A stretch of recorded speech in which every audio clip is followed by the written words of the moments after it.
flock of birds struck, causing an engine explosion at an altitude of thousands of meters. Through extraordinary effort, the flight crew skillfully managed to bring the Boeing 737 down for a landing at the airport. However, the landing gear was not deployed. It was performing a dangerous belly landing. And so, what happened on the flight during those chaotic moments? And this is the answer to the most catastrophic accident that concluded the year 2024. A Boeing 737 aircraft with registration number HL8088 was stopped for refueling, preparing for its next journey. The flight, designated GJ2216 of Jeju Air, was scheduled from Suvarnabhumi Airport, Bangkok, Thailand to Muin International Airport, Muin County, South Korea, covering a flight distance of 3,770 kilometers. On this day, the flight was operated by a crew of 6 members. The captain had been an employee of Jeju Air since 2019 and had accumulated over 6,820 hours of flight experience. The first officer had over 1,650 flight hours. Additionally, there were 4 flight attendants responsible for the passenger cabin. On board were a total of 175 passengers, including 2 Thai citizens and the remaining 173 South Korean citizens. The oldest passenger was a man born in 1946, while the youngest was an infant born in 2021. Most passengers on this flight had just concluded a 5-day Christmas holiday in Bangkok organized by a travel agency. Flight GJ2216 received pushback clearance from the gate at exactly 2:28 a.m. Indochina time. Flight JJ2216 officially took off from runway 02R. The Boeing gradually accelerated along the runway before lifting into the air. According to the route, the aircraft would fly in a north-northeast direction, crossing the South China Sea and continuing over the Sea of Japan area before entering South Korean airspace. The takeoff and climb processes proceeded normally as planned. At 8:54 a.m. Korean Standard Time, after nearly 4 hours and 30 minutes of flight, Flight GJ2216 began its approach to Muin International Airport and received clearance from air traffic control to land on runway 01. At 8:57 a.m., 3 minutes after receiving landing clearance, Flight GJ2216 received an urgent warning from ATC about the risk of bird collision in the area. Just seconds after receiving the warning, the Jeju Air B737-800 struck a flock of birds, causing severe damage to the right engine. The aircraft immediately encountered problems. This forced the pilots and flight crew to attempt an emergency landing. Perhaps the earlier bird strike had damaged the aircraft's hydraulic system, preventing the landing gear from deploying, causing the pilot's emergency landing attempt to fail. At 8:59 a.m., a Mayday signal was sent to the Muin Airport Air Traffic Control Tower, indicating an emergency situation. By 9 a.m., after assessing the situation, the pilots decided to increase altitude to perform a go-around and attempt landing in the opposite direction. This meant that instead of returning to runway 01 as originally planned, the aircraft would execute a 180-degree turn to head towards the opposing runway 19. Air traffic controllers at Muin International Airport cleared the aircraft for the change in direction. However, during the second landing attempt, the Boeing 737 still could not deploy its landing gear. Recognizing the critical situation, the captain decided to perform a belly landing. This was truly a risky decision and meant the crew would face many dangerous factors. But in this situation, he had no other choice. At 9:03, the aircraft finally touched down successfully, but its nose remained in a high position.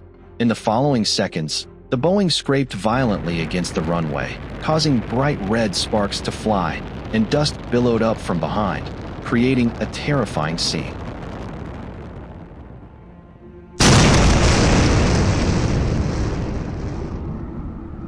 The captain attempted to use the thrust reversers to stop the aircraft, but perhaps due to stress and panic, he miscalculated the required landing distance. As a result, the aircraft continued to slide another 250 m off the runway, then crashed into the protective wall of the ILS system at the end of the runway and exploded. The entire event unfolded in just a brief moment. Jeju Air Flight 2216 ended its journey with a horrific explosion amidst an intense blaze.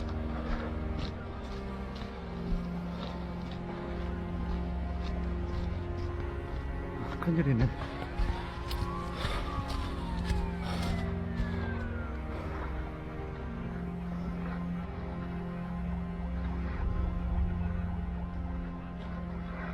The fire response forces declared a Level 3 emergency, their highest alert level. According to the National Fire Agency, a total of 1,562 personnel, including 490 firefighters and 455 police officers, were mobilized for rescue operations. By 9:46, the fire was completely extinguished after 43 minutes. 2 crew members were found alive in the tail section of the aircraft. The flight data recorders were also immediately recovered for investigation purposes. At 1:36 p.m., the fire department began the search and recovery of bodies. A temporary morgue was set up at the scene to process the bodies found in the wreckage. At the same time, a waiting area was prepared at the airport to receive the victims' families. On December 30th, Jeonnam Provincial Governor Kim Dong-rak stated that 120 bodies had been identified. Fingerprints were collected from 159 bodies, and the remaining 20 bodies would be identified using DNA samples. Most of the bodies were not intact. The damage was too severe, making identification extremely difficult.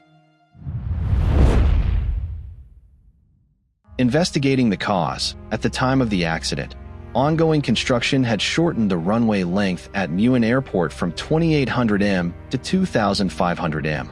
However, officials dismissed the possibility that the shorter runway length contributed to the accident. Local residents reported seeing flames and sparks emitting from the aircraft's right wing along with explosions and the sound of metal scraping before the aircraft impacted. Some people reported seeing a flock of birds being sucked into the right engine and causing a fire. According to reports, the air traffic control tower at Muin International Airport issued a bird strike warning just before the disaster occurred. An official from the South Korean Ministry of Transportation stated that the pilot reported a bird strike before declaring an emergency. This led to the initial hypothesis that the collision with the flock of birds damaged the engine powering the landing gear, forcing the aircraft to make a belly landing. As of now, the exact cause has not been determined, but a bird striking the engine may not be the only factor. A bird strike is still considered a survivable incident and does not necessarily lead to such a severe outcome. This is because the Boeing 737, like any commercial aircraft, has backup systems, especially for the hydraulically operated landing gear. Even if the hydraulic system fails, the landing gear can still potentially be deployed thanks to a backup mechanism using gravity. Basically, the landing gear can extend without the need for the hydraulic system. This is a special design that allows them to lower by gravity, ensuring the safety of the aircraft's landing process in emergency situations. Besides, it is also very unusual for all 3 landing gears to be inoperative, because when one engine fails, the second engine can still provide power to lower the landing gear. Furthermore, footage of the accident shows that thrust reversers appeared to be used on only one engine. The flaps did not seem to be extended during landing, and the aircraft was moving on the runway at a speed faster than the normal landing speed. The pilot's hasty decision to make a belly landing may have been influenced by fire and smoke that had entered the cockpit. There is another important detail that could be considered the key factor leading to the explosion, which is the presence of a concrete barrier near the end of the runway. This structure should not have existed as it could be dangerous to any aircraft, and GJ-2216 encountered exactly that. It can be said that after the Sewol ferry sinking in 2014 and the Itaewon crowd crush tragedy in 2022, this continues to be another heartbreaking event for South Korea. The government declared Muin a special disaster zone and issued a week-long period of national mourning to commemorate the victims.